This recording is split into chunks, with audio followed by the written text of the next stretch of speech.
Metaphysical Energy Healing, Chapter 1, Introduction, The Power of Metaphysical Energy Healing. I dedicate this portion of the book to my dear friend, Dr. Catherine Isaac, M.D. She was a neurologist whose exploration of this path was interrupted by skepticism. Giving a presentation at the AMC Cancer Research Institute in 1979 regarding cases of spontaneous remission from advanced cancer, she was told that her thoughts were, quote, right out of Tolkien. J.R.R. Tolkien is the English author of popular fantasy books. She was crushed. She was told that the mysterious healing strength of the human being was mere fantasy. This is not true. I will not let you suffer the same fate. The beginning, the power of metaphysical energy healing.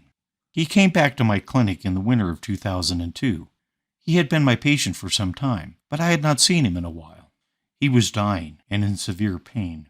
As his doctor, I knew there was little I could do with standard Western medicine. Everything we had tried before had failed.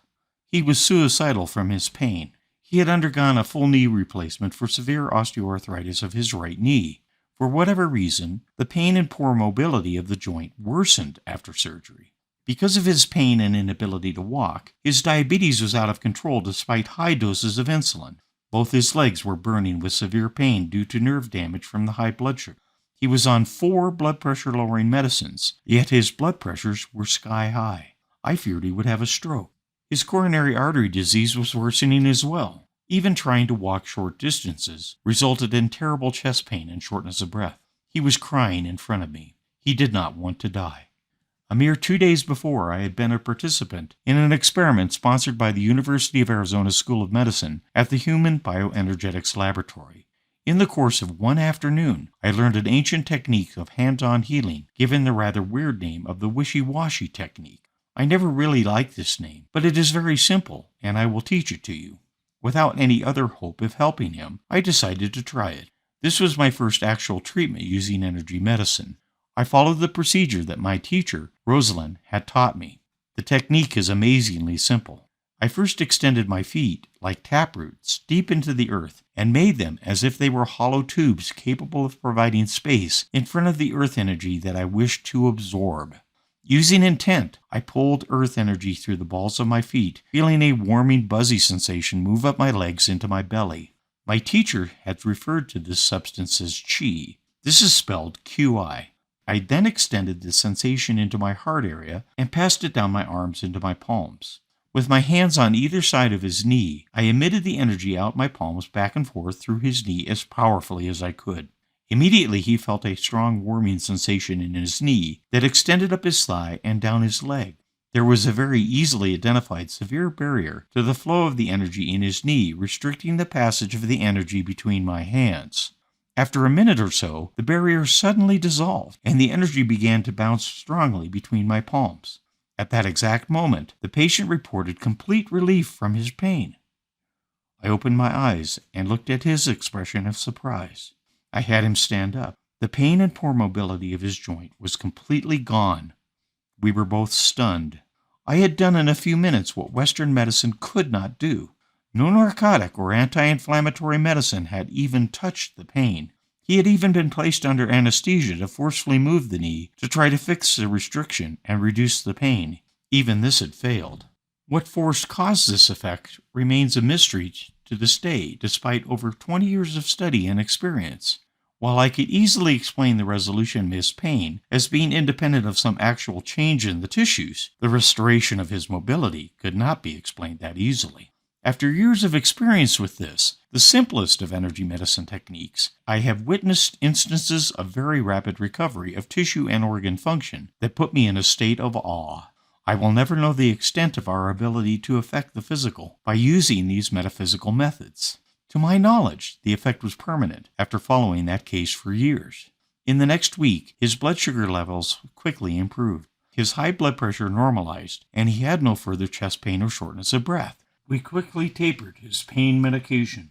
Now that he was once again in control of his fate, his anxiety and antidepressant medicines followed.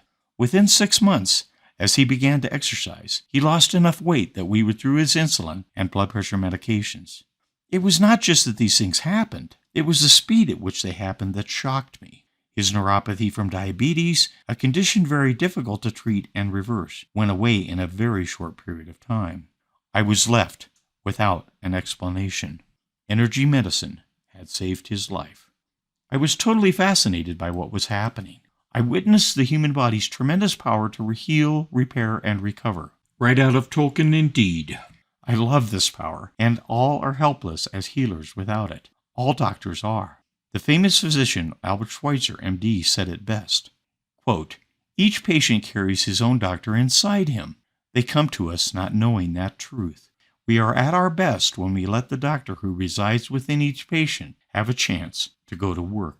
Although I had the distinct impression that I was the agent of this impressive healing, this is not true. While I provided something the patient's body had not been able to provide, I knew I merely ignited the flame of a more powerful force. It was the, quote, doctor inside that did the work. All energy healers seem to eventually conclude that they serve as mere conduits for forces beyond their understanding.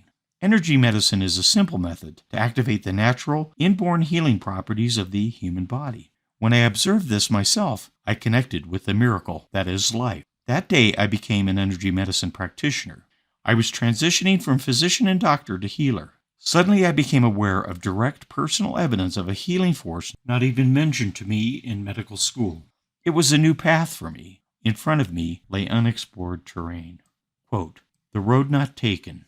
2 roads diverged in a yellow wood, and sorry I could not travel both, and be one traveler. Long I stood, and looked down one as far as I could, to where it bent in the undergrowth, then took the other as just as fair, and having perhaps the better claim, because it was grassy and wanted wear.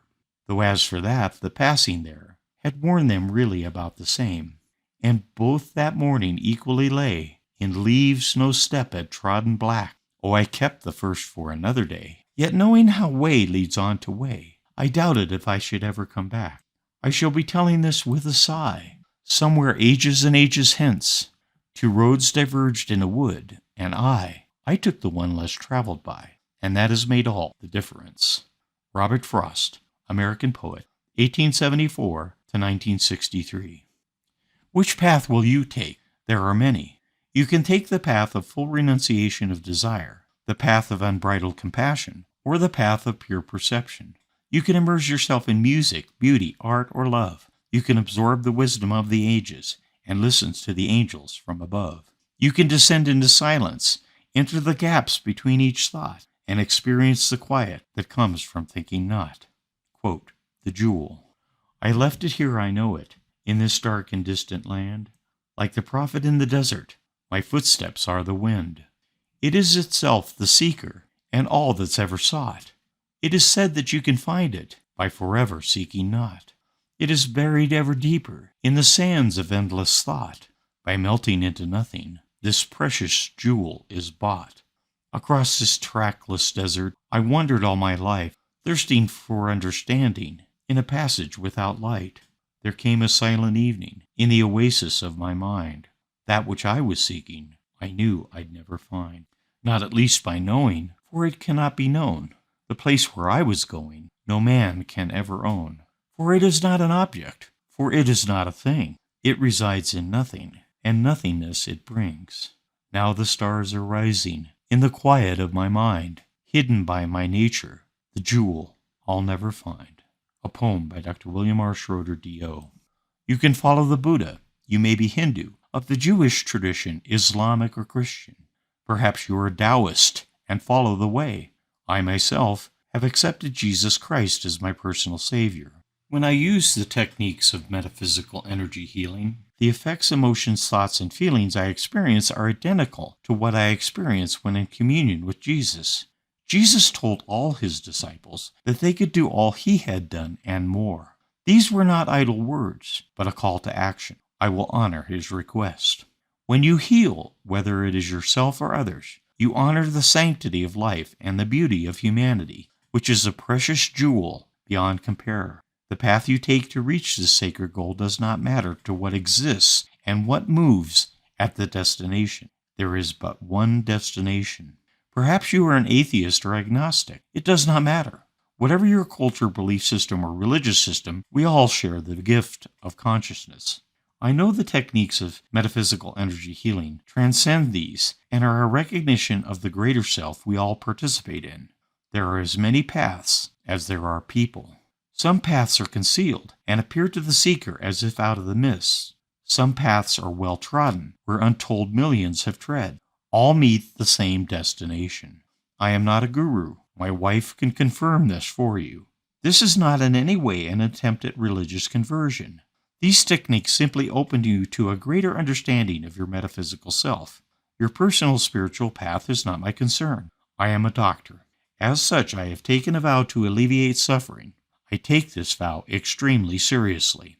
Knowing what I now know, I cannot turn my back on my species and remain silent. If you are a physician, you can benefit your patients using this knowledge. Although it is not common knowledge, all physicians are energy medicine practitioners. They just don't know it. Energy medicine is a path rarely traveled by Western doctors.